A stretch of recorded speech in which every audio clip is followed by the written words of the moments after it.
Bonjour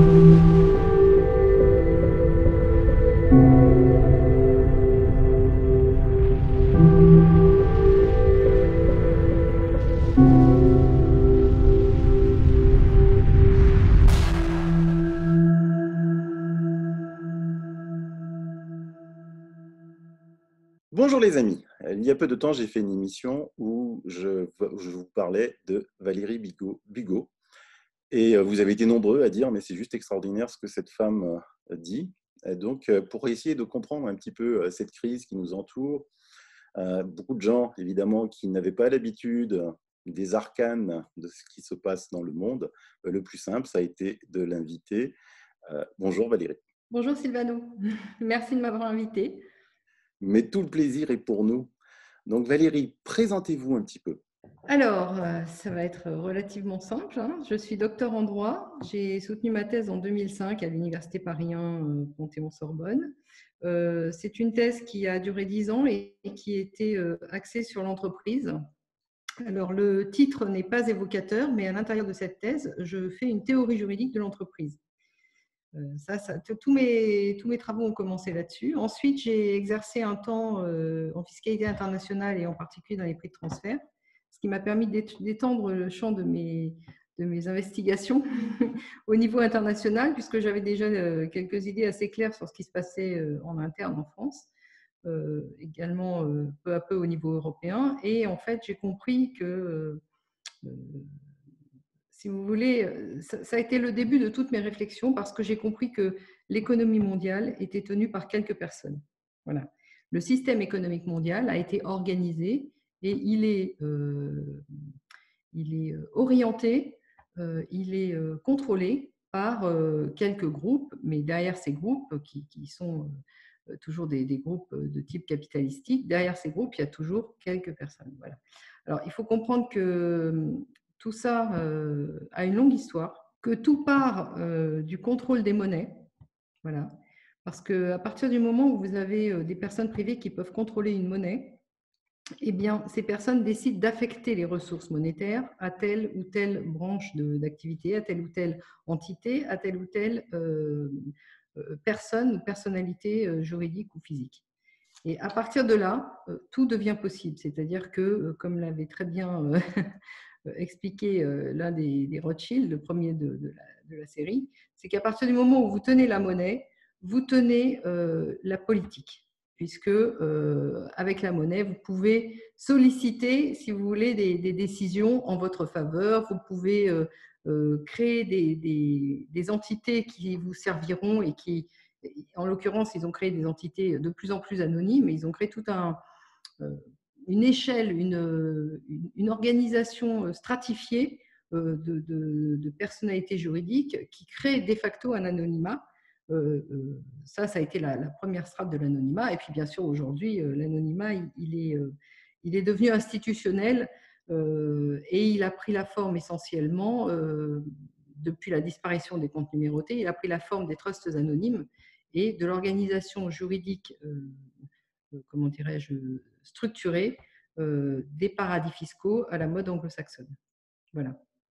Alors, il y a une histoire derrière. Moi, je ne sais pas si on va pouvoir tout évoquer, mais les choses ne se sont pas faites en un jour. Le contrôle de tout ce système reste ancré à la City de Londres, voilà, qui est le modèle sur lequel les paradis fiscaux se sont développés. Et vous savez que l'Empire américain ayant pris la suite de l'Empire britannique, aujourd'hui, un des paradis fiscaux les plus importants, c'est le Delaware aux États-Unis. Mais ce n'est pas le seul, bien entendu. Tout à fait. Tout ça, c'était résumé dans votre premier livre qui s'appelle Du nouvel esprit des lois et de la monnaie. Non, non, non. En fait, ça a été le résultat de toutes mes recherches et j'ai commencé à publier des articles à partir de février, je crois, 2016, dans le Secteur francophone. Et c'est dans ces articles-là que je détaille tout le système économique, la façon dont ce système est politiquement contrôlé. Je donne les explications plutôt dans le livre qui s'appelle Les raisons cachées du désordre mondial. Ce n'est pas le premier livre historiquement, mais en fait, c'est le résultat de tous mes travaux antérieurs. D'accord. Ce livre-là, c'est une collection d'articles que j'ai commencé à écrire à partir de 2016. Et mon livre sur le nouvel esprit des lois et de la monnaie est paru en 2017, je crois. Oui, 2017, juin 2017. Donc, il est postérieur. Et le livre, le premier, donc historiquement, donc le nouvel esprit des lois et de la monnaie, en fait, il a eu lieu pourquoi? Parce que j'ai rencontré un banquier international avec lequel j'ai eu l'occasion d'avoir des échanges très fructueux. Et en particulier, j'ai compris qu'il s'était passé avec la monnaie. À l'époque, moi, je travaillais sur l'entreprise, donc la monnaie, je ne connaissais pas bien. Et j'ai compris qu'il s'était passé avec la monnaie ce qui s'était passé avec l'entreprise. C'est-à-dire qu'elle a été subvertie et détournée au profit d'intérêts privés. Et donc, ayant compris ça et ayant tout mon acquis de travail sur l'entreprise, en fait, ce sont les mêmes mécanismes qui sont à l'œuvre. Et donc, j'ai entrepris avec ce banquier international qui s'appelait Jean-Rémy, qui est malheureusement aujourd'hui décédé, on a entrepris de faire une théorie juridique de la monnaie pour expliquer qu'est-ce que c'est qu'une vraie monnaie. Et aujourd'hui, nous ne sommes pas dans un concept monétaire sain, nous sommes dans un concept monétaire subverti qui s'est transformé en signe économique, qui s'est transformé en marchandise dans le commerce, qui s'est transformé. Aujourd'hui, les monnaies, elles sont sur un marché des monnaies, marché des devises, et ça, c'est profondément antinomique avec le sens profond de la monnaie, voilà. Avec le sens initial de ce qu'était une monnaie. En fait, vous dites quelque chose de très fort dans votre livre Les raisons cachées du désordre mondial. Vous dites que les États sont majoritairement devenus des coquilles vides, dénuées de toute légitimité politique, d'autonomie et de souveraineté. Oui, oui, c'est tout à fait vrai. En fait, ce qui s'est passé, c'est que peu à peu, leur autonomie a été grignotée. Donc déjà, avec ce contrôle privé des monnaies, puisque une partie essentielle, disons que les moyens d'organiser et de gérer leur souveraineté étaient passés dans des mains privées, donc avaient disparu. Ça a été la première étape. Deuxième étape, c'est que les personnes qui géraient les monnaies ont donc pu finalement organiser le système politique qui leur convenait. Et là, on revient toujours sur le modèle britannique avec le parlementarisme représentatif, qui est tout sauf un modèle démocratique, comme je l'ai expliqué dans un de mes articles. Donc, à partir de là, il devient facile de contrôler la loi, l'édiction des lois. Et dans nos contrées, c'est passé par l'organisation des partis politiques et du vote prétendument démocratique. En fait, ce vote n'est pas démocratique pour maintes et maintes raisons, et en particulier pour la raison des partis politiques, de l'existence des partis politiques. C'est-à-dire que les gens qui vont participer à ces partis sont cooptés en interne et ils sont proposés au vote populaire. Donc la population ne fait qu'entériner un choix qui lui échappe définitivement. Et d'autre part, ces gens-là, comme ils doivent leur évolution à leur parti politique, ils ne rendent des comptes qu'aux partis et non pas aux gens qui valident en fin de parcours leur élection. Donc la réalité, c'est que les membres des partis politiques sont redevables de ceux qui financent les partis politiques. Donc c'est une vaste organisation de corruption et d'escroquerie politique, en fait. C'est pour ça que beaucoup de personnes disent allez voter, ça sert à rien parce que c'est bonnet blanc, blanc bonnet. Et puis, de toute façon, oui, parce que les partis, quoi qu'il arrive, sont dépendants de ceux qui les financent, donc sont dépendants du système, des gens qui tiennent le système économique. C'est ça qu'il faut comprendre, qui organisent effectivement des oppositions, mais qui sont des oppositions qui restent dans leurs mains à eux. Donc, ce sont des oppositions, si vous voulez, d'apparence sur des phénomènes qui ne sont pas des phénomènes essentiels, évidemment, puisque eux, ils protègent par le biais des partis, par le biais de l'anonymat politique que les partis leur procurent, ils protègent leur précaré, le contrôle politique qu'ils ont et qui est effectif sur le système d'organisation de l'État. Et puis d'autre part, une fois que que vous tenez le système politique, il devient facile d'organiser les lois à votre convenance, etc. Et c'est comme ça qu'on a vu le développement de toutes les règles qui favorisaient, si vous voulez, l'anonymat d'une façon ou d'une autre, non seulement politique, mais au niveau économique, et qui a pu accroître leur emprise sur l'organisation économique, d'une part interne aux États, dans un premier temps, ensuite international, et ça, là, on arrive au XXe siècle, hein, pour maintenant avoir des velléités de de créer un gouvernement mondial. Mais qu'est-ce que ça va leur apporter en plus d'avoir ce gouvernement mondial? Une chose est d'avoir un pouvoir officieux, et une deuxième chose est de montrer au grand jour un pouvoir officiel. Il y a toujours un écart, si vous voulez, de marge de manœuvre en plus quand officiellement vous tenez les rênes et vous avez le contrôle officiel. Déjà, ça, c'est dans le schéma, comment dirais-je, d'organisation du contrôle effectif, il est plus confortable d'avoir un pouvoir officiel qu'un pouvoir officieux. Parce que vous n'avez plus de compte à rendre à personne, vous pouvez agir au grand jour, donner les ordres sans avoir à vous justifier, etc., etc. Alors que quand vous êtes dans un type de pouvoir officieux, effectivement, vous pouvez avoir un pouvoir totalitaire, ce qui est le cas aujourd'hui, puisqu'ils n'ont plus de contre-pouvoir, mais vous êtes quand même toujours en arrière-plan. Donc, et puis, il y a aussi une autre raison, et cette raison-là, elle est difficile à comprendre, et je dirais que moi-même, j'ai mis beaucoup de temps à l'admettre. C'est que les gens qui sont derrière ce système économique, donc qui tiennent les rênes du système économique, sont mus par une volonté messianique de faire advenir leur Messie. Alors, pour moi, c'est quelque chose qui me semble totalement artificiel, évidemment. Et puis, quand on a un esprit cartésien, même si on peut avoir des croyances, de là à croire, à pouvoir croire, interagir avec avec Dieu, pour moi, ça a été difficile. Je dois dire que j'ai mis beaucoup de temps à admettre cette réalité-là. Mais maintenant que je prends en compte ce paramètre-là, le fait que ce sont des messianistes, effectivement, tout un tas de choses qui restaient inexpliquées trouvent une explication. C'est la raison pour laquelle ils organisent le chaos. Ils appellent ça le chaos constructif. En fait, ils détruisent le système antérieur pour créer quelque chose de plus grand, de plus ouvert, dans leurs intérêts à eux, bien entendu. Hein. C'est le chaos constructif. On détruit pour construire vers quelque chose vers le but auquel ils veulent nous amener.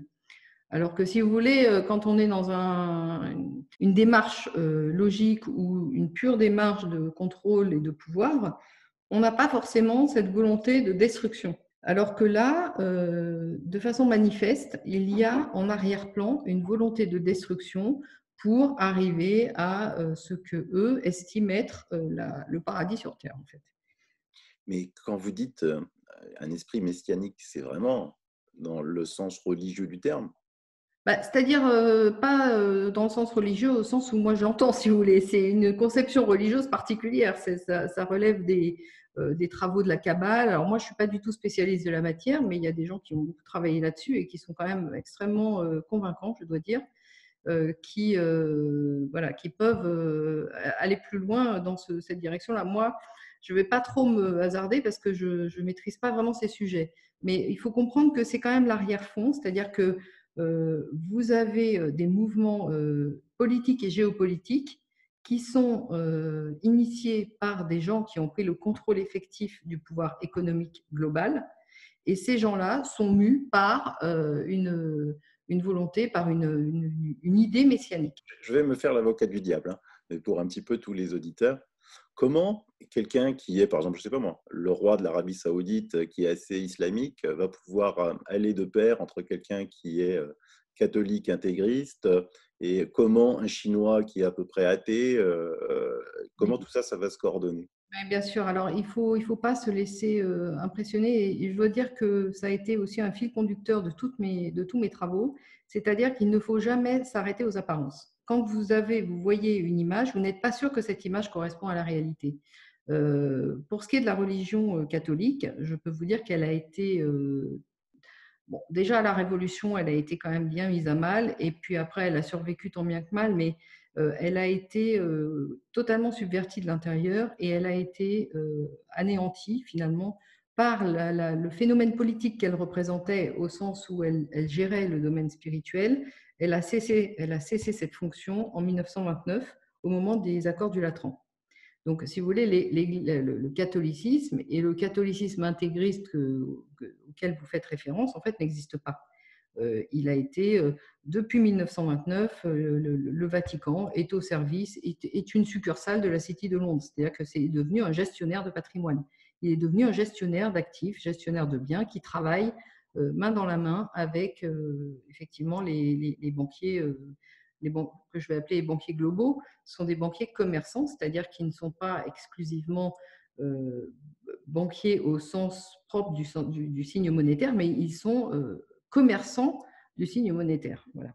Et oui, oui, vous parlez souvent du Vatican, hein. Il joue un rôle assez capital. Je n'en parle pas souvent, mais il faut comprendre que en 1929, vous avez les accords du Latran. En 1930, vous avez la BRI. Et la BRI, ça a été la première subversion du concept étatique, puisqu'on a accordé toutes les caractéristiques d'un État, finalement, à ce qui était une banque.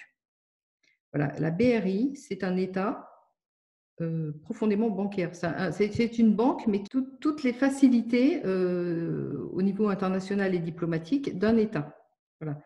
Personne n'a le droit d'entrer dans la BRI. La BRI est située à Bâle, mais les pouvoirs publics suisses n'ont rien à y faire. Donc, ils n'ont pas le droit de franchir les locaux qui sont des locaux diplomatiques. Et si vous voulez, quand vous faites un peu un tour d'ensemble, vous vous rendez compte que la BRI, elle a à peu près les mêmes qualités juridiques que ce qui est devenu le Vatican. Donc, on se rend compte qu'en fait, ce sont des subversions d'État. Ce sont alors que le Vatican, enfin Rome au sens traditionnel du terme, c'était bien autre chose qu'un bout de terrain avec des capacités diplomatiques officialisées et formatées de la façon dont elles le sont aujourd'hui. Donc, si vous voulez, on a assisté à une mutation du concept d'État, qui est en réalité une subversion du concept étatique au sens politique que ce terme revêtait. La BRI, c'est la Banque des règlements internationaux. La BRI, c'est la Banque des règlements internationaux. Et alors, qui l'a créée? Comment ça se fait que… Alors, la BRI, oui, c'est très intéressant. La BRI, son histoire est tout à fait fascinante. Je l'ai détaillée dans des articles que j'ai écrits. Elle a été créée sur l'initiative de Montagu, qui était le gouverneur de la Banque centrale d'Angleterre, avec, en fait, sur l'initiative de Hjalmar Schacht et de Montagu. Alors, Hjalmar Schacht, c'est un personnage que certains adulent, mais à mauvais escient, puisque c'est vraiment comment dirais-je, je pourrais le qualifier du messager du diable. C'est un homme qui effectivement avait des idées monétaires qui peuvent paraître intrigantes parce qu'elles reprenaient partiellement le vrai sens de la monnaie, sauf qu'il a mis ce concept encore plus au service du privé. Donc, sans Hjalmar Schacht, alors déjà, il faut savoir qu'il avait la double nationalité allemande et américaine. Donc c'est lui qui avait été le lien, le pivot entre, si vous voulez, toute la finance anglo-saxonne et la finance continentale, et en particulier, évidemment, la finance allemande. Sans Hjalmar Schacht, la BRI n'aurait pas existé et la Seconde Guerre mondiale non plus. Parce que la BRI a été un des pivots, un des éléments centraux du financement de l'effort de guerre nazi, bien au-delà de ce que les entreprises américaines finançaient par ailleurs directement. Sans la BRI, qui a été l'organisation d'un circuit anonyme, justement, parallèle, il n'y aurait pas eu de suprématie nazie sur l'Europe et sur le monde. Voilà. Il n'y aurait pas eu de guerre, en fait, tout simplement. La BRI a été un élément tout à fait fondamental de la Seconde Guerre mondiale. Et dans beaucoup de choses que vous dites, il y a énormément de choses qui débutent en 1929 ou en 1930. La BRI a été créée en 1930. J'ai l'impression qu'une crise comme 1929 qui a provoqué le chaos économique et sont à l'origine de beaucoup de créations malfaisantes. En fait, il faut toujours se remettre dans une perspective historique. C'est-à-dire que quand vous voyez apparaître quelque chose à un moment donné, dites-vous bien que ce n'est pas le début, mais c'est la fin d'un processus antérieur. 1929-1930 n'aurait pas existé s'il n'y avait pas eu 1913, qui a été l'emprise directe de la finance internationale sur le gouvernement américain, hein, au moment de la création de la Fed. Et ça n'aurait pas existé s'il n'y avait pas eu cette finance anglo-saxonne qui siégeait à la City et qui a été qui a été la tête directrice de l'Empire britannique. L'Empire américain n'aurait pas existé sans l'Empire britannique. Donc, en fait, si vous voulez, c'est un… Comment dirais-je ? Tout se tient, c'est un système intégré, si je puis dire, qui évolue par étapes. Et par étapes destructrices. On en revient à ce que je disais avant. Chaque étape nécessite la destruction de l'étape antérieure. Pour franchir le Rubicon, si vous voulez, pour aller plus loin, ça nécessite de détruire ce qui a été élaboré antérieurement. Donc, on peut faire le parallèle avec le développement des États, qui ont été d'abord des cités-États. Les cités ont été détruites au profit des États, les États ont été détruits au profit des empires, les empires se sont succédés, donc les empires antérieurs ont été détruits au profit d'empires, mais toujours vous avez ce fil conducteur de la finance globale et qui est apatride depuis le début en fait, hein, puisque ce sont des gens qui ont noué des liens, si vous voulez, de par leur activité de banquier-changeur au départ, et qui ont continué à travailler en vase clos, enfin entre eux, si vous voulez. Ils étaient géolocalisés à l'époque parce qu'il n'y avait pas d'autres possibilités, mais n'empêche qu'ils ont toujours eu à cœur leurs propres intérêts, qui étaient des intérêts nomades. Hein. Donc, il faut comprendre ça, c'est très important parce que c'est aussi ce que nous vivons actuellement, c'est aussi une confrontation directe entre le nomadisme et le sédentarisme, la sédentarité. Et oui, et oui. Mais comment vous analysez maintenant les crypto-monnaies qui arrivent de partout et on parle beaucoup de plus en Oui, plus? alors là, c'est pareil, c'est toujours, enfin, moi, ce qui guide, ce qui a toujours guidé mes pas, et en fait, j'ai été amenée à ça par la réalité des faits, c'est que il ne faut pas s'arrêter à l'apparence. Les crypto-monnaies sont apparues au lendemain de la crise de 2008. D'accord ? C'est apparu de façon anonyme. Alors déjà, ça, pour moi qui ai beaucoup travaillé sur l'anonymat, sur le développement des processus anonymes, je peux vous dire que déjà, c'est des lanternes rouges qui s'allument. Ensuite, vous avez tout un tas d'institutions établies, donc privées et publiques, qui se mettent à faire l'apologie de ces monnaies-là. Et ensuite, vous avez effectivement des personnes privées, des groupes qui se disent indépendants des États, etc., qui ont commencé à s'intéresser au sujet pour dire mais on peut aussi l'utiliser pour développer un système monétaire parallèle. Alors, il faut faire la part des choses. Peut-être que certaines personnes sont bien intentionnées, encore que quand on parle de monnaie, il faut savoir que derrière le pouvoir de contrôle d'une monnaie, il y a toujours un pouvoir, la notion de pouvoir et de politique. Donc il faut garder en arrière-plan que le signe monétaire est quelque chose de tout à fait essentiel dans l'organisation et dans le contrôle que vous pouvez avoir sur des gens, sur un territoire, etc. Donc, quand vous savez d'où est parti ce concept, en plus, il y a eu quand même plus que des rumeurs qui faisaient intervenir la DARPA. Enfin, la crypto-monnaie, c'est quelque chose de complexe qui n'a pas pu naître du cerveau génial d'une seule personne parce que c'est la réunion, si vous voulez, de plein de choses qui ont été développées de façon, en amont, et qui ont pu donner naissance à ce qu'on appelle maintenant la monnaie sous forme de crypto-monnaie. Voilà. Alors, bon, moi, je ne suis pas spécialiste des crypto-monnaies au sens technique du terme, bien entendu. Moi, je suis une observatrice du signe monétaire et en tant que juriste, j'observe que les causes et les effets, si vous voulez. Donc, après, vous avez, avec la problématique de contrôle centralisé des monnaies, tout le monde s'est mis à dire la crypto-monnaie, ça va être un contrôle décentralisé, etc. Or, c'est pas aussi évident que ça. Il y a quand même des façons de contrôler. Et je dirais que le problème essentiel des crypto-monnaies, c'est le fait qu'elles sont conçues dès le départ comme des marchandises. Et ça, c'est tout à fait, ça rend improbable le fait qu'une crypto-monnaie puisse rendre à terme le même service qu'une monnaie viable. Voilà. Parce qu'une monnaie qui est sur un marché est contrôlable, quoi qu'il arrive. Pas forcément au niveau de son émission, mais au niveau de sa circulation. Et puis, quant à l'émission, il y a quand même des contraintes énergétiques, etc. Il y a plein de choses derrière.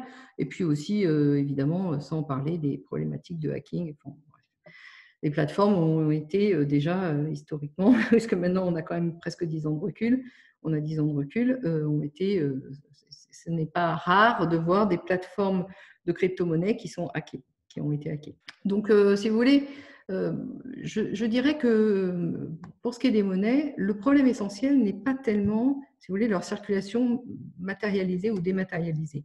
Là, c'est une erreur de croire ça. Le problème, c'est sur le concept monétaire lui-même. Est-ce que le concept monétaire doit être une marchandise, enfin considéré comme un bien sur le marché, ou est-ce que le concept monétaire est un bien public qui n'a pas à être, comment dirais-je, à faire l'objet d'éventuelles spéculations? Et évidemment, la monnaie n'a pas été conçue initialement comme une marchandise susceptible de transiter sur des marchés. Voilà. Donc, il y a eu une subversion du système monétaire, du signe monétaire, et ça, je l'explique très bien dans mon livre qui s'appelle « Le nouvel esprit des lois et de la monnaie ». Et on voit, à travers vos propos, qu'en ce moment, la mise en place de ce gouvernement mondial va se faire petit à petit. On voit déjà Henry Kissinger qui vient dire pour répondre à cette pandémie, les États seuls ne peuvent pas résoudre ce problème, il faudrait la mise en place, alors il ne dit pas gouvernement mondial, bien sûr, il utilise d'autres termes, mais d'autres reprennent un petit peu ce qui se dit, comme pour commencer à influencer dans la tête des gens, à leur dire, voilà, c'est une pandémie si gigantesque qui nécessite tant d'efforts que vous avez l'impression qu'ils sortent déjà à découvert? Alors, je voudrais quand même remettre un peu les choses dans leur contexte, c'est-à-dire que, si vous voulez, les ferments du gouvernement mondial sont là et sont là depuis longtemps. La première racine et la plus importante, ça a été la création des banques centrales, puisque ça a été une façon de centraliser le contrôle des monnaies, d'une part sur les États, et ensuite, on a vu de façon plus large.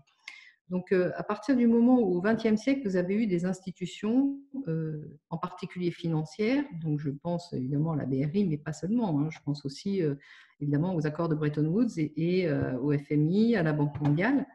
À partir du moment où vous avez cette organisation centralisée de la gestion des monnaies, vous avez déjà, en quelque sorte, le gouvernement mondial, puisque vous avez délégué à des personnes dont vous ignorez tout, le fait que ces gens-là contrôlent l'affectation des ressources monétaires, du signe monétaire, et donc vont orienter vont orienter la façon dont les économies vont pouvoir interagir les unes avec les autres, vont pouvoir sectoriser les économies en fonction des intérêts bien compris de ceux qui tirent les ficelles, etc. C'est comme ça qu'on a le monde économique a été mis en coupe réglée et que certaines régions ont été affectées à certaines activités et d'autres régions à d'autres activités.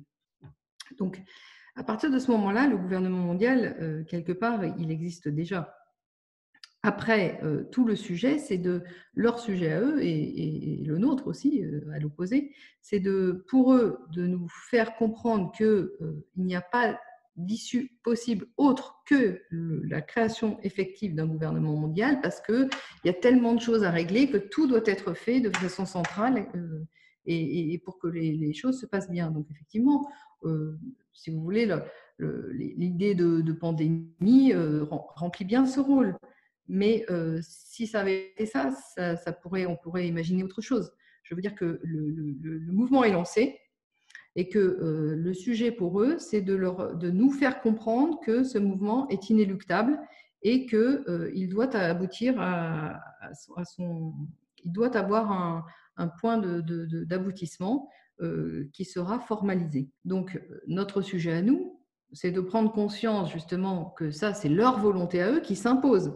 Ce n'est pas une volonté ça ne relève pas d'un ordre naturel, mais d'une organisation artificielle du monde. Voilà. Et effectivement, à partir du moment où vous organisez une économie mondiale, telle qu'ils l'ont faite, une monnaie mondiale s'impose. Et c'est la raison pour laquelle ils ont développé tous ces systèmes de libre-échange intégral, pour ne pas dire intégriste, d'organisation du monde sectorisé par secteur géographique et par activité particulière, pour générer la nécessité ultime d'une monnaie mondiale qu'ils contrôleront aussi. Donc, il faut comprendre que en fait, tout est lié. Ils ont organisé un contexte artificiel dans lequel le premier pas entraîne le second, le troisième, le quatrième. Donc, ils peuvent faire passer ça, si vous voulez, pour naturel, mais c'est artificiel dans la mesure où ça a été organisé par l'homme. Et ça a été organisé par quelques hommes. Ça n'a pas été organisé dans le sens politique du terme, ça a été organisé dans le sens d'intérêt particulier. Quand je parle de politique, je le détermine bien dans mes ouvrages, la politique, c'est en fait l'intérêt commun au sens plus petit dénominateur commun, au sens possibilité de générer une vie en commun, une vie collective, la plus sereine possible. Ça, c'est la raison d'être profonde de l'activité politique. Et là, on n'est pas du tout dans ce cadre-là. On est dans le cadre d'intérêts privés, d'intérêts particuliers qui s'imposent au plus grand nombre, non pas dans le sens de l'intérêt du plus grand nombre, mais dans le sens de l'intérêt de ceux qui imposent les règles et qui restent anonymes. Donc, si vous voulez, ce qu'il faut comprendre, c'est justement cet écart entre l'apparence et la réalité. Puisque l'apparence a été conservée, l'apparence d'États qui n'en sont plus, l'apparence de nécessité d'une monnaie mondiale, alors qu'en fait, elle est sous-tendue, cette prétendue nécessité, par toute une organisation artificielle antérieure de l'économie. Donc, si vous voulez, je dirais qu'il ne faut pas donner à cette histoire de pandémie une place disproportionnée par rapport à celle qu'elle a réellement. Dans l'ordre dans lequel les choses ont été organisées, si vous voulez, ça s'inscrit dans ces objectifs-là. Mais on ne peut pas dire que ce soit ça qui soit déterminant du gouvernement mondial. Le gouvernement mondial, il est prédéterminé par tout ce que je vous ai expliqué, par la création artificielle d'une économie mondiale, la création artificielle qui va suivre d'une monnaie mondiale, et ce qui est à mon avis beaucoup plus important actuellement à suivre, c'est justement l'évolution de cette future monnaie mondiale. Et la pandémie, ça peut presque paraître comme un dérivatif, si vous voulez, qui focalise l'attention des gens de façon à pouvoir faire tranquillement, à ce qu'eux agissent tranquillement sur l'essentiel qui est actuellement finalement la future monnaie mondiale. Parce que la future monnaie mondiale déterminera le gouvernement mondial. Vous ne pouvez pas avoir une monnaie si... ça sera facile pour eux de dire, regardez, il y a une monnaie mondiale, il faut bien qu'elle soit gérée, contrôlée, donc le gouvernement mondial s'impose. Voilà. C'est un peu comme ça qu'ils ont cru organiser l'Union européenne, du reste, à partir du moment où ils ont créé artificiellement cet euro pour générer la nécessité d'un gouvernement unifié, etc. Sachant que l'idée de fédération était là dès le départ, et de monnaie, évidemment, également. Alors, de toute façon, ça correspond tout à fait à ce que je disais dans mes émissions, c'est que ce gouvernement mondial était déjà présent par ses corporations, par ses lobbies anonymes, tentaculaires, qui sont les banquiers, Big Pharma et compagnie. Et comment vous positionnez des gens comme Donald Trump, Vladimir Poutine dans ce contexte? Alors, c'est assez compliqué.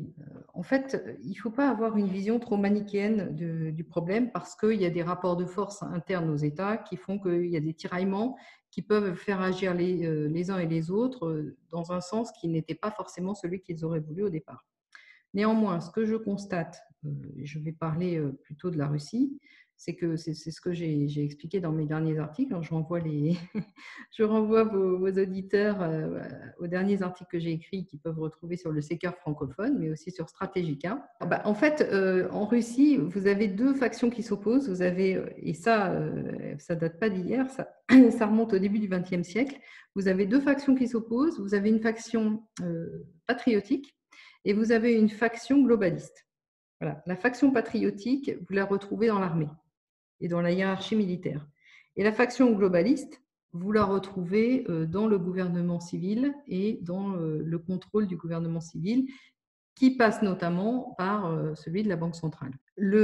Si on remonte dans l'histoire, ces deux factions existaient, puisque la faction globaliste était représentée par Trotsky, qui voulait voilà, universaliser le processus, donc vraiment globaliser leur système. Et à l'opposé, vous aviez Staline, qui lui s'est positionné, alors peut-être justement par opposition à son ennemi, mais en tout cas s'est positionné de façon très claire du côté patriotique et pour développer l'autonomie de son pays, qui est un vaste pays. On est bien d'accord, on parle de la Russie, c'est le plus grand pays du monde. Donc, si vous voulez, ces deux factions qui existaient au moment de la création du bolchevisme ont continué, se retrouvent aujourd'hui dans l'organisation interne de l'État russe. Et c'est comme ça que vous avez l'armée qui, de façon relativement autonome, agit pour la défense des intérêts patriotiques, même à l'extérieur de son territoire, et à l'intérieur est contrée par cette oligarchie globaliste et apatride qui a les rênes du pouvoir civil, si je puis dire, et monétaire. Donc la Russie est compliquée. Poutine se situe entre les deux. Alors, il y aurait peut-être beaucoup plus de choses à dire sur lui, mais je ne suis pas encore vraiment complètement sûre de mon fait, donc je m'abstiendrai. Je dirais simplement que sa position est difficile et que, quoi qu'il arrive, je vois mal une autre personne tenir cette position très difficile. Parce que ça veut dire que d'une certaine façon, il est un pied dans le camp patriotique et un pied dans le camp apatride, ce qui est antinomique. Donc, d'une certaine façon, chez lui, il y a quelque chose de pas tenable. Sa position n'est pas tenable à terme. Donc, ça, c'est pour la Russie. Je pense que, moi, personnellement, je pense que les pays occidentaux, c'est-à-dire, évidemment, l'Angleterre, enfin, tous les pays européens, les États-Unis d'Amérique et tous les pays satellites, alors je connais moins en détail, mais j'imagine assez aisément qu'il doit en être de la même façon, Australie, Japon, ces pays-là sont pour moi totalement sous contrôle globaliste. Il n'y a pas de contre-pouvoir, puisque les contre-pouvoirs ont été au fur et à mesure du temps happés et ils ne sont pas politiquement organisés. Donc, ils ne sont plus, si vous voulez, visibles. Ils n'ont pas de force politique qui est susceptible de les représenter. Donc, pour moi, ces pays-là sont perdus. Ils ne font pas partie de la guerre entre le patriotisme et… Sauf à considérer que, effectivement, c'est ce que je dis, que les habitants de ces territoires reprennent le contrôle politique de leur gouvernement et de leur organisation étatique, si vous voulez. Mais là, on est dans un autre schéma qui n'est pas celui qui existe actuellement. Pour moi, Donald Trump n'est que la suite logique du contrôle définitif que les globalistes ont pris sur l'État américain au sens large, sachant quand même qu'il y a peut-être plus de contre-pouvoirs aux États-Unis qu'il n'y en a chez nous, parce que vous aviez toute une faction de l'oligarchie américaine qui était américano-centrée. C'est-à-dire qu'ils ont pactisé avec les globalistes sans savoir peut-être exactement à qui ils s'adressaient, ou en tout cas qui ont cru bénéficier et pouvoir les utiliser, et qui se sont rendus compte qu'ils s'étaient fait doubler. Et ces gens-là, effectivement, donc vous avez la faction patriotique de l'Empire américain qui s'est opposée à la faction globaliste de l'Empire américain. Et c'est comme ça que Dominique Strauss-Kahn est tombé. C'est parce que les patriotes ne voulaient pas que le dollar perde sa suprématie en tant que monnaie mondiale, si vous voulez. Donc, il y a quand même une lutte, mais je pense que la faction patriotique a perdu aux États-Unis. Elle a perdu et elle le sait. Donc maintenant, peut-être qu'elle est prête à tout. y compris à la terre brûlée, pour ne pas laisser à ses adversaires la moindre miette dont ils pourraient bénéficier. Et si on est dans cette configuration-là, ce dont je ne suis pas certaine, hein, c'est une hypothèse, mais c'est une hypothèse quand même relativement réaliste. Si on est dans cette configuration, ça veut dire que l'Union européenne est condamnée. Parce qu'ils feront tout pour faire la terre brûlée, c'est-à-dire pour ne pas laisser un élément essentiel du contrôle global à leurs ennemis. Et on voit comment Trump s'est félicité du Brexit et tout de suite. Oui, mais alors le Brexit, c'est quelque chose de compliqué. Il ne faut pas le Brexit. Alors c'est pareil, c'est toujours je pense, une distinction à faire entre l'apparence et la réalité. Le Brexit a été initié par les banquiers de la City pour pouvoir reprendre justement la main sur cette faction patriotique de l'Empire américain qui contrôlait l'Union européenne. Il la contrôlait en étant allié à l'époque, hein, de façon à pouvoir avoir les mains libres pour piloter le changement de monnaie mondiale, dont les Américains patriotiques ne voulaient pas, puisque eux, c'est leur suprématie militaire, leur suprématie mondiale passe par le fait qu'ils ont le contrôle de la monnaie mondiale. Donc, si vous voulez, il faut plutôt voir ça comme un jeu géostratégique et comme une avancée des banquiers globalistes pour reprendre en main le contrôle, le pilotage vers une monnaie mondiale viable, hein, parce que moi je l'ai dit depuis le départ, une monnaie nationale ne peut pas être en même temps une monnaie mondiale. Économiquement, ce n'est pas viable parce que ça répond à des contraintes économiques opposées. Donc, tout le monde le savait, que le dollar ne serait pas viable à terme en tant que monnaie. En tout cas, les banquiers ne l'ignoraient pas.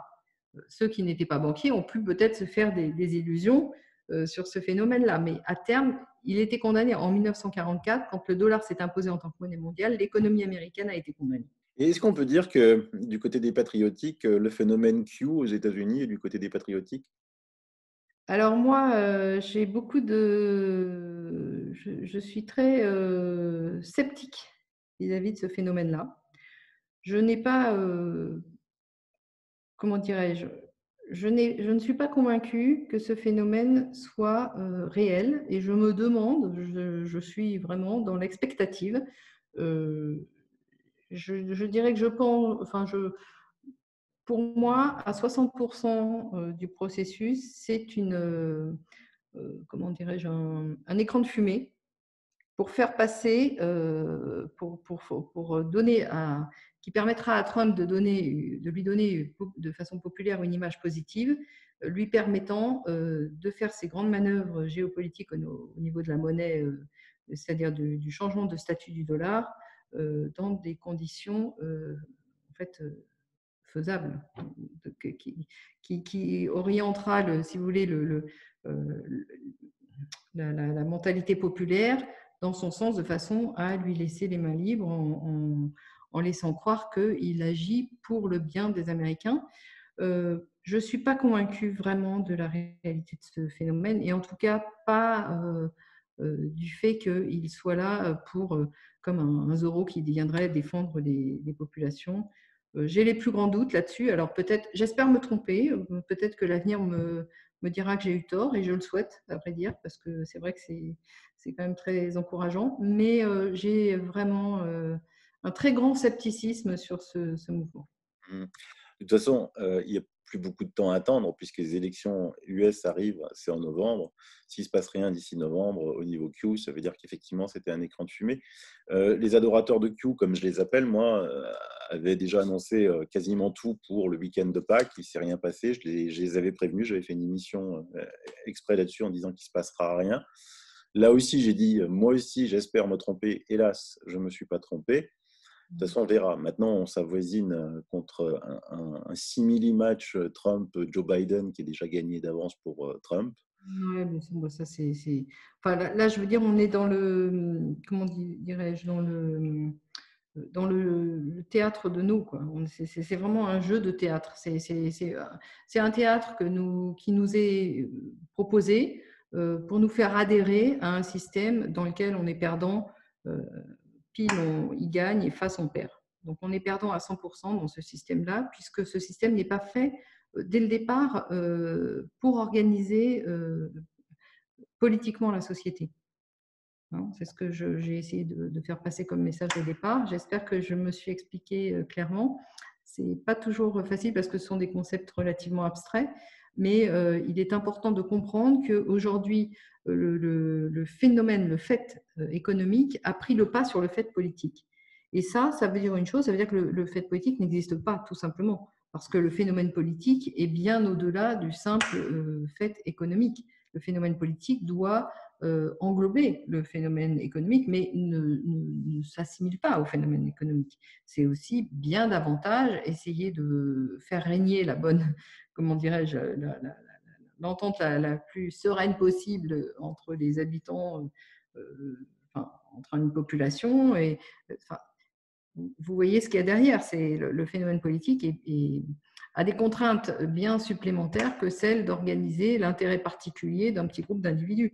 C'est pas ça la politique. Donc la politique a disparu. Et dans nos pays, c'est devenu quand même relativement flagrant maintenant.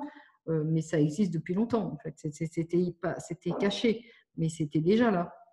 Et les choses n'arrivent pas par hasard. C'est-à-dire qu'à partir du moment où vous constatez un problème à un moment, les racines du problème sont bien antérieures en réalité. Maintenant, je me pose quand même une question, parce qu'au niveau patriotique, chaque militaire de chaque pays, c'est des patriotes.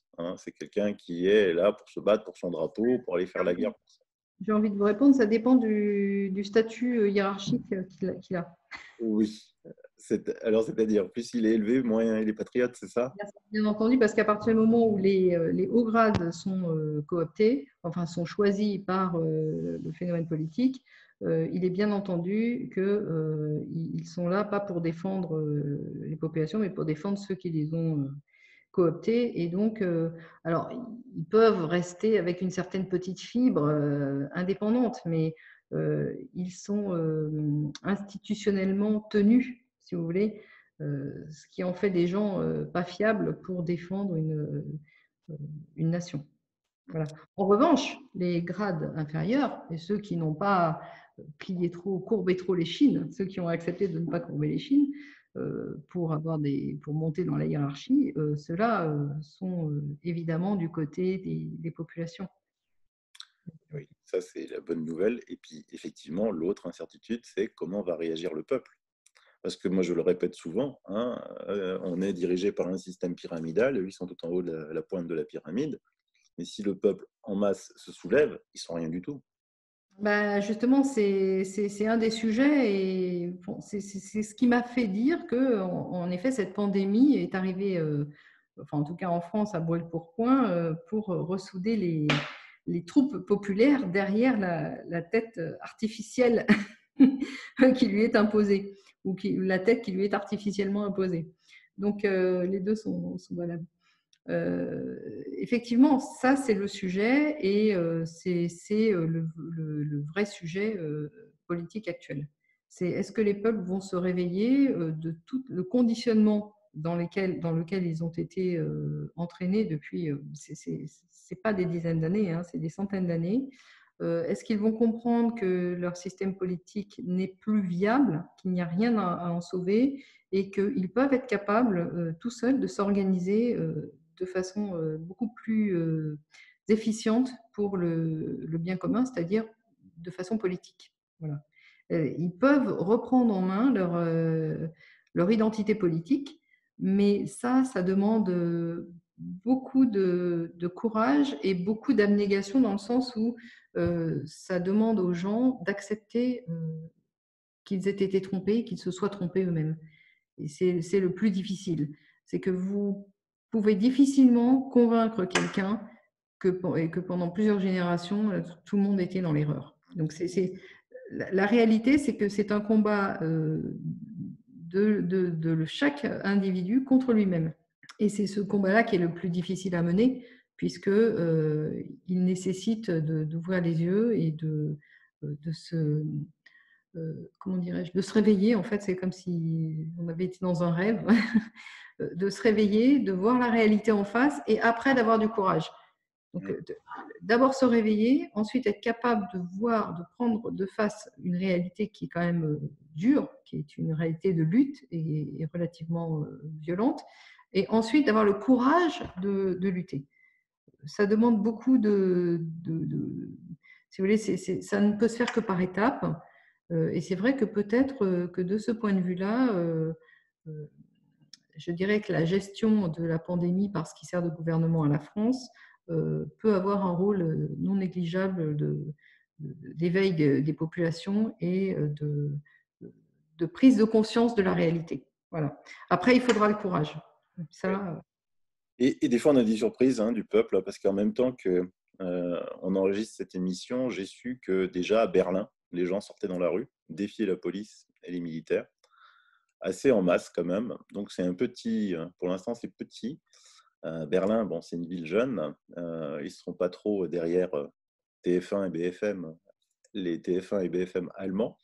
Mais quand même, il y a une prise de conscience assez forte que peut-être que le haut de la pyramide n'a pas vu, même s'il essaye de contrer ça un peu partout maintenant, en parlant de revenu universel. oui, bah, bien entendu, mais en même temps, je vais vous dire, à partir du moment où vous organisez un collapse économique, le revenu universel s'impose parce que votre population va tomber dans une misère tellement évidente que si vous imposez le revenu universel, vous passez pour un sauveur. Voilà, tout le danger est là. En réalité, bon, si on regarde objectivement, je dois dire que ce Covid-19 n'est quand même pas la peste noire qui a décimé 50 ou 60% de la population au Moyen Âge. On en est loin.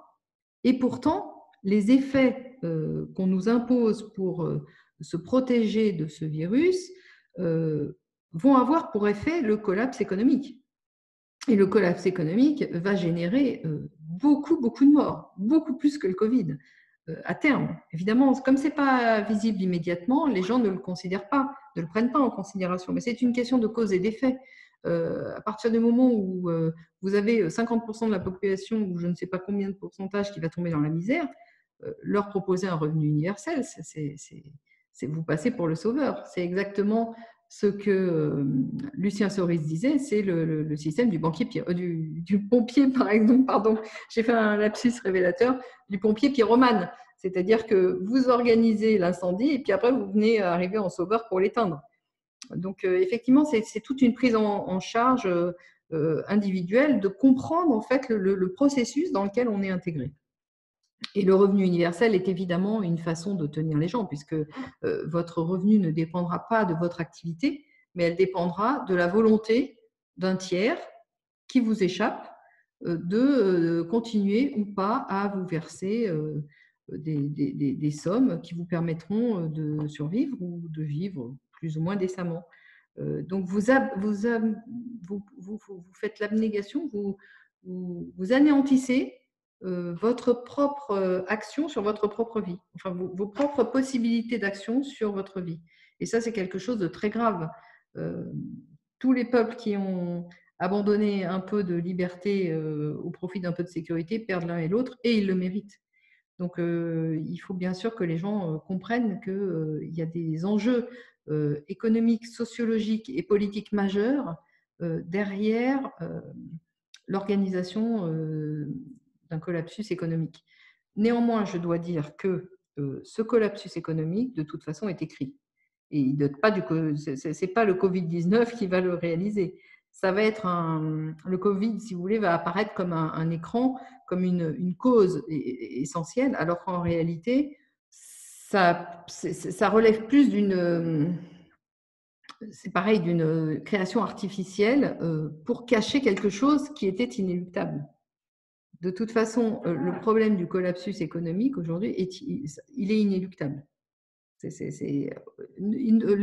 économies, en tout cas dans nos pays, ne tiennent que par la volonté absolue des banques centrales d'injecter des masses et des masses monétaires. Mais cette volonté-là, elle peut s'arrêter du jour au lendemain. Donc, en fait, les économies et la réalité de la richesse des populations ne dépend que d'une chose, de la volonté des banquiers centraux.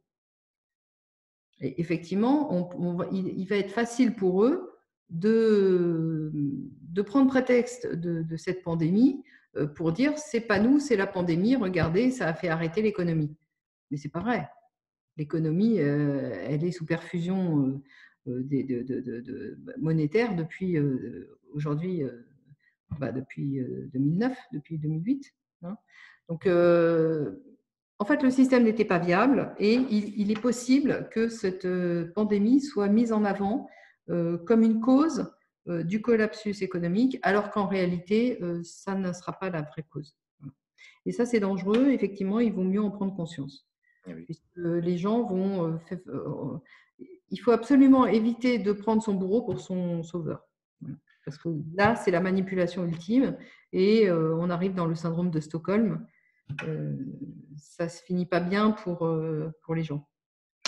C'est ce que je fais depuis 2 mois. J'essaye d'avertir les gens que les conséquences seront bien plus terribles que ce Covid.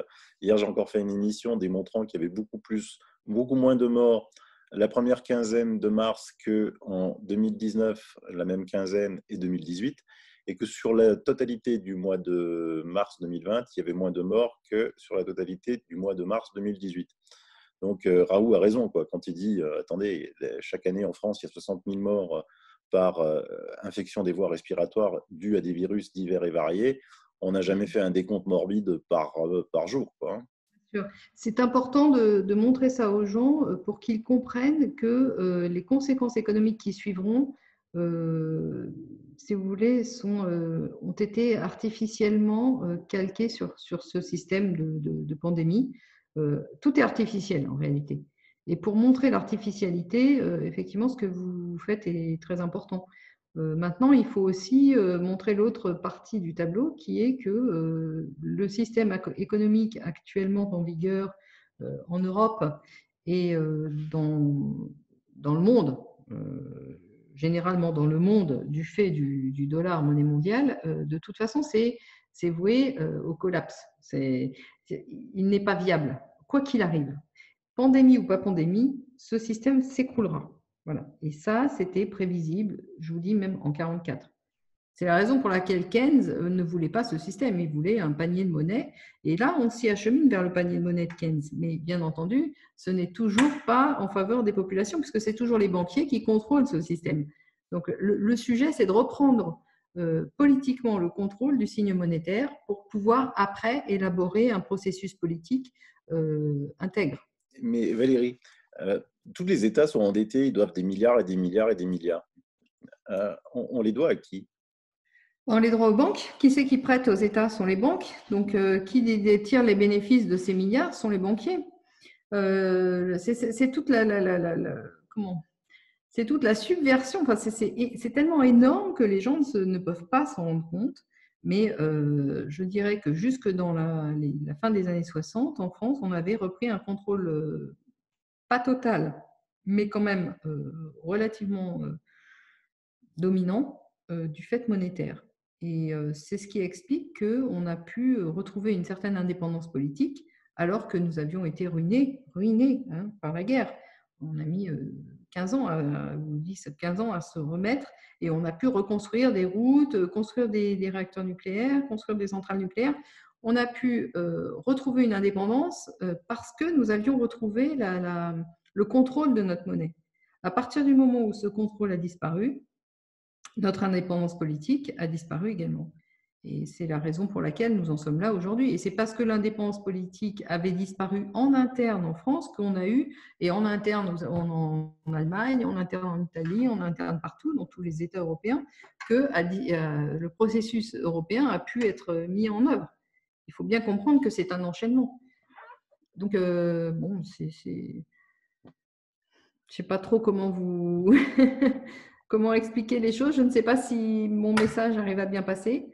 Oui, progressivement, Valérie, vous savez, c'est progressif. Moi, tout le travail que je fais, c'est pas pour convaincre 30% de la population. Il faut que les gens prennent conscience, en fait, que l'apparence est toujours opposée à la réalité. Dans le monde dans lequel nous vivons, les apparences que l'on nous propose sont contraires aux réalités. C'est-à-dire qu'elles sont diamétralement opposées et elles sont là comme un écran de fumée, pour nous créer une réalité virtuelle. On vit dans une réalité virtuelle. Bon, Les processus politiques ne sont pas ce que l'on croit, les processus démocratiques ne sont pas ce que l'on croit, les processus financiers, monétaires et économiques ne sont pas ce que l'on croit. on peut peut-être pour les auditeurs donner deux exemples. Le premier, hein, et je vous laisse parler, c'est les pandemic bonds. Donc des pandemic bonds qui avaient été créés justement en vue d'une pandémie où les États devaient mettre de l'argent, où ils rémunéraient les banques à hauteur, avec des gros chiffres, hein, je ne sais plus combien, c'est des taux d'intérêt énormes. Et à la fin, eh ben, s'il y avait une pandémie, ces pandemic bonds servaient à sauver les pays. Les États ont toujours versé des sommes folles et ces pandemic bonds n'ont jamais été mis en œuvre, même pas maintenant. Oui, ben, évidemment. Enfin, si vous faites quelques recherches sur la Banque mondiale, vous vous rendrez rapidement compte, et encore, il y a eu un scandale il n'y a pas plus de quelques semaines là, qui démontrait qu'il y avait un parallélisme tout à fait frappant entre l'argent qui devait être affecté aux pays les plus pauvres et l'argent qui entrait dans le flux des paradis fiscaux. Et les pays les plus pauvres ne bénéficiaient pas de cet argent. En fait, la Banque mondiale est une vaste escroquerie politique qui consiste à faire transiter des sommes folles vers l'anonymat, en fait. Hein. Il faut être clair. Donc, on met en avant les bons sentiments pour organiser une réalité différente. On en revient toujours à l'apparence et à la réalité. Les bons sentiments sont toujours mis en avant, proposés aux populations de façon à faire en sorte de recevoir leur adhésion. Il est plus facile d'agir avec l'adhésion populaire que sans consentement populaire. Donc, c'est une dialectique qui consiste à nous extirper un consentement artificiel, nous extirper artificiellement notre consentement pour un système qui nous brisera, pour instaurer un système qui nous brisera. Et la Banque mondiale, enfin les scandales qui émaillent la Banque mondiale depuis toujours sont énormes, énormes. Conflits d'intérêts en tout genre, trafic d'influence, trafic financier. Bon, je veux dire, cette organisation, c'est vraiment, c'est vraiment comment dirais-je, la cerise sur le gâteau. Tout à fait. Et le deuxième exemple qu'on peut donner, c'est l'Italie, hein, qui déjà a été ruinée en acceptant l'euro, ruinée par l'Allemagne, parce qu'Helmut Kohl voulait absolument que la lire italienne rentre dans l'euro, sinon il n'y aurait pas d'euro, mais il savait pourquoi il disait cela. L'Italie, elle a eu de l'aide de qui? De la Norvège, qui ne fait pas partir de l'Europe, de Cuba, qui ne fait pas partir de l'Europe, de la Russie, qui ne fait pas partie de l'Europe, de la Chine, qui ne fait pas partie de l'Europe, et zéro aide de l'Europe. Donc là, en Italie, il y a des scènes où on brûle les drapeaux européens qui sont à côté des drapeaux italiens. Je crois qu'eux viennent de comprendre. Et puis surtout, la mise en place de ce fameux mécanisme européen de stabilité qui semble aussi encore une vaste escroquerie. Ah oui, non, mais alors là, mécanisme européen de stabilité, c'est le libre cours à l'endettement ultime. C'est-à-dire que les États vont continuer à s'endetter massivement au profit des banquiers et tout le monde devra, enfin, tout le monde, attention, les populations, c'est la collectivisation des pertes et la privatisation des bénéfices. Hein. On est bien dans ce cadre-là. Là, c'est fait à un niveau. Les États sont autorisés à s'endetter collectivement de façon considérable. Je n'ai plus le montant en tête, mais j'ai travaillé sur le MES, j'ai fait des conférences là-dessus. Les montants sont considérables, sachant que ce sont les États qui s'endettent, donc les contribuables qui seront sommés de rembourser, sachant que les dettes ne sont pas remboursables déjà à leur niveau actuel, hein, pendant que les banquiers continueront de toucher les intérêts, n'est-ce pas? Donc non, ce mécanisme européen de stabilité est une vaste escroquerie universelle, enfin, comme tous les mécanismes financiers actuellement. Hein. Je dirais, c'est toujours le même système qui se met en place et on cache la misère populaire par des bons sentiments de solidarité apparents. Alors, c'est toujours l'apparence et la réalité, vous voyez. Alors, le MES est une escroquerie, mais l'Union européenne en elle-même est une escroquerie. Ça a été l'organisation de la colonisation du territoire européen par l'empire dominant qui était l'empire américain et à l'époque anglo-américain, puisque il ne faut jamais oublier que dans ce système de colonisation, les deux partis patriotiques et globalistes de l'empire américain avaient partie liée, étaient d'accord pour nous mettre en esclavage, mais qu'aujourd'hui, ces deux partis-là se sont dissociés. Donc, ça crée aussi des tensions dans leurs fruits, si vous voulez. À partir du moment où c'est comme un divorce, les enfants sont tirés d'un côté ou de l'autre, c'est compliqué. De toute façon, ce qui est sûr, c'est que les États européens ont été conquis. C'est la raison pour laquelle l'Union européenne a pu avoir lieu. C'est une conquête intégrale, politique, économique, monétaire, culturelle, et que dans ce cadre-là, il n'y a pas de solidarité possible. Si vous voulez, la solidarité, pour faire émerger une solidarité, il faut qu'il y ait une volonté souveraine, il faut qu'il y ait une vraie volonté. Là, la souveraineté, elle appartient à l'extérieur. Elle n'est pas, si vous voulez, elle n'appartient pas aux gens qui vivent sur ce territoire. Donc, à partir du moment où il n'y a pas de souveraineté, il n'y a pas de possibilité de prendre des décisions et encore moins de solidarité. Alors, on peut parler de solidarité des banquiers, celle-là, elle est tout à fait légitime. Elle existe et très, très solide. Mais d'ailleurs, c'est ce qui s'est passé quand vous voyez la Grèce, les banquiers se sont solidarisés. De la même façon qu'avec la BRI, les banquiers se sont solidarisés. Donc, les banquiers français se sont solidarisés avec les banquiers allemands, avec les banquiers britanniques. Et ceux qui mènent la danse et qui décrètent les règles du jeu, c'est effectivement les banquiers britanniques de la City. Mais si vous voulez, tout est fallacieux. On ne peut pas parler de solidarité dans un contexte où la volonté n'existe pas. Vous voyez ce que je veux dire?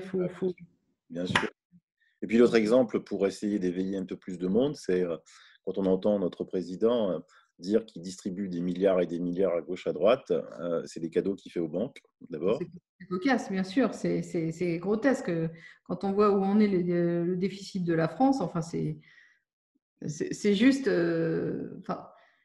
on se demande en fait comment les gens peuvent encore croire à ce genre de baratin. Enfin, c'est juste impensable, quoi. C'est tout à fait ça. Mais maintenant, on parle déjà, évidemment, d'impôts, impôts Covid. On parle de Oui, il y avait eu l'impôt sécheresse, souvenez-vous, en 1976, je crois. Là, on va avoir l'impôt Covid, mais les Français sont rétamés, enfin, à part maintenant revenir sur le droit de propriété, ce qui est en cours, et déjà avant le Covid. Hein. Donc, c'est toujours pareil. Le Covid va être un accélérateur de particules, va agir comme un accélérateur de particules. Vous aviez les tendances lourdes qui étaient là, et le Covid va intervenir, en tout cas va être manipulé par ceux qui contrôlent le système pour accélérer le mouvement de destruction créatrice. Voilà. Parlez-nous un peu de ce droit de propriété. Il est en voie de disparition, en fait, par tout un système qui est un système à la fois étatique et économique. C'est-à-dire que par le biais de l'accroissement du taux d'imposition, par le biais des contraintes réglementaires, par le biais par tout un tas de schémas, la propriété est attaquée, le droit de propriété est attaqué. Mais ça restait, si vous voulez, pas théorique, c'est-à-dire que c'était factuel. La propriété était attaquée dans les faits, mais pas théoriquement. Le concept de propriété et de propriété plénière restait. On a assisté ces dernières années. Alors, il y a eu déjà la premier phénomène lancé comme ça pour tester la population, qui a été de dire c'est pas juste, les propriétaires devraient payer un loyer puisqu'ils ne sont pas du coup sur le même pied d'égalité avec un locataire, etc., etc. C'est oublier un peu vite que pour être propriétaire, il faut soit s'être endetté, soit avoir économisé de l'argent. Donc, c'est aussi le résultat d'un effort. Il n'y a pas de raison de privilégier les gens qui ne font pas d'efforts par rapport à ceux qui font un effort d'économie, etc. Bon, ça, tout ce discours, tout ce background, tout ce contexte est écarté pour mettre en avant la prétendue, comment dirais-je, injustice que révélerait le droit de propriété. On n'a plus trop parlé de cette histoire-là. Et puis alors, je crois que c'était en novembre de l'année dernière, un projet de loi, une proposition de loi est sortie au Parlement. Je crois que c'est du reste une proposition de loi, donc émanant de députés, qui disait que non, là, vraiment, les prix de l'immobilier, en particulier en zone urbaine, étaient tellement hauts que pour favoriser l'accession à la propriété, et ben, il va falloir s'occuper de ça, faire quelque chose pour aider les gens. Et donc, on va scinder, on va rompre la plénitude du droit de propriété en séparant le droit du sol du droit du bâti. Donc, si vous voulez, vous aurez le droit du sol qui appartiendra donc à des… Comment ils ont… Ce sont des offices fonciers libres. Alors, libre, c'est… Quand vous voyez apparaître le mot libre ou le mot démocratie dans un intitulé, tout de suite, ça doit vous mettre la puce à l'oreille, hein, parce que ça veut dire que c'est exactement l'inverse qui est en train de se mettre en jeu. Donc, ces offices fonciers libres seront, dans un premier temps, sous contrôle étatique, mais comme on sait que l'État entièrement est sous contrôle privé, de toute façon, ça ne tiendra pas longtemps. Et on verra apparaître des entités privées importantes, comme des multinationales, qui prendront le contrôle de ces offices fonciers libres. Donc, ces offices fonciers libres garderont la propriété du sol, qui, en zone urbaine, est le plus important, parce que ce n'est pas la construction, les briques qui ont été mises les unes au-dessus des autres qui font la valeur de votre appartement dans le 8e arrondissement parisien, par exemple, hein, ou le 16e, ou le premier. C'est la localisation géographique. Donc, la valeur restera celle du sol. Et quant aux heureux propriétaires du bâti, ils auront à charge d'entretien, évidemment, des locaux. Donc, l'entretien qui est beaucoup plus conséquent sur le bâti que sur le sol, on est bien d'accord là-dessus, alors que la valeur essentielle leur échappe, et que, effectivement, les prix seront un peu divisés au départ, mais comme ça reste sur le marché, rien ne garantit que le prix du bâti ne retournera pas au sommet qu'il avait quand il était en plénitude de propriété avec le sol. Donc, en fait, tout ça est une vaste escroquerie pour générer finalement un loyer à vie des heureux propriétaires du bâti vis-à-vis des malheureux propriétaires, je fais exprès d'en rajouter un peu, vis-à-vis des propriétaires éternels du sol. Ah oui. Voilà, donc, on retourne à un système de servage et de domination financière apparent, finalement. Hein. Voilà. Les terres appartiennent au roi, le paysan a le droit de cultiver pour le roi. Oui, enfin, sauf que ce que vous dites n'est pas tout à fait vrai, c'est que le roi n'était pas propriétaire, vous aviez les grands seigneurs, donc il y avait toute une organisation féodale qui fait que le roi avait beaucoup, beaucoup moins de pouvoir que n'en a actuellement un président de la République. Et les choses étaient beaucoup moins centralisées, qu'on veut bien le dire. Et puis, j'insiste beaucoup là-dessus, le système monarchique était structurellement beaucoup plus démocratique que ne l'est le système de représentation populaire, le système de parlement représentatif dans lequel nous vivons aujourd'hui, pour la simple et bonne raison que tous les contre-pouvoirs ont été absorbés par le pouvoir économique actuellement, donc c'est un pouvoir hégémonique, alors qu'en période de monarchie, vous aviez une organisation structurellement axée autour du pouvoir temporel et du pouvoir spirituel qui était hiérarchique et qui avait des pouvoirs normatifs qui se faisaient face et qui se contrôlaient l'un l'autre. Vous comprenez, c'était structurellement contrôlé, sous contrôle en fait. Ça empêchait des dérives trop virulentes dans un sens ou dans un autre. Le pouvoir temporel a été peu à peu infiltré de l'intérieur par les banquiers et le pouvoir spirituel a été mis à bas d'une façon générale au moment de la Révolution française parce que effectivement c'était le contre-pouvoir qui existait et qui gênait l'accession au pouvoir absolu des banquiers. C'est ça. Valérie, vous avez un énorme défaut, c'est que vous accélérez le temps, parce que ça fait déjà 1h30 qu'on discute, et moi j'ai l'impression que ça fait 10 minutes qu'on vient de commencer, un truc de fou. Moi, je pourrais vous écouter des heures et des heures. Et donc, vous savez que quand quelqu'un voit une émission de 2 heures, 3 heures, il ne clique pas, il ne va pas la voir. Et moi, j'ai envie de vous réinviter. Je pense que l'actualité va faire que Vous serez toujours la bienvenue sur ma chaîne. Vous avez tellement de choses à dire, hein, c'est juste hallucinant. Donc, un petit message de conclusion pour les abonnés, ne perdez pas espoir. Non, non, non, surtout, soyez courageux. Soyez courageux. Voilà, Soyez courageux et acceptez la réalité. c'est ça. Et donc, Valérie, je vous dis à bientôt sur ma chaîne. À bientôt, Sylvano. Merci beaucoup. Et donc, je mets les liens de votre éditeur pour vous commander les livres, parce que ils sont chez votre éditeur. Et puis, si vous pouviez, je vais aussi mettre les liens que de vos conférences, des sites que vous avez cités, la Stratégica Le séqueur francophone. et moi, je les mettrai dans le descriptif de l'émission. D'accord, super. Bah, merci beaucoup. J'espère que j'étais un peu dans le coltard ce matin. Je suis désolée, une insomnie cette nuit, donc j'ai perdu un peu mes mots. J'aime bien parler de façon précise et là, voilà. Vous avez été parfaite. C'est trop gentil. Vous êtes indulgent. Ce que je ne suis pas toujours moi-même. Merci. Et mes auditeurs, bye bye. À la suivante. À la bise. Merci, au revoir.